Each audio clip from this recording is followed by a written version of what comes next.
We try hard to make time to go out once a week together. How do we explain to our teenage children this concept without them feeling resentful of babysitting? We already explained to them the importance and offered a babysitter which they do not want. Thank you.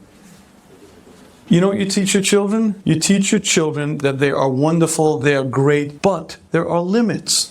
And your Shalom Bayis comes first. You teach them the big yesod, that you can't have everything. Even in America, even in the 21st century, you can't have everything you want all the time as you want it. And it's probably the biggest lesson you could ever teach your children today. We made a big mistake, my wife and I hate to say this publicly, I hope she doesn't hear. Because we were in Chinuch, back in the day, kids who were children of Chinuch Helm didn't have stuff. So there was always this resentment. So I made sure when the kids were little, I made sure to give them extra, make sure that everything they had, whatever the friends had, they had. And it was a big mistake because you spoil it. I don't say it, my Baruch Hashem, the kids are all good and thank God. But the greatest lesson in our day and age to teach your children is you can't have everything. It's not always going to be there, and it's not what makes or breaks you. So I believe that if you teach your children that lesson, that's a very big yesod. And that lesson is that there's a thing called Shalom Bayis, mommy and tati have time together, and you'll have to be the babysitter, and and that's it.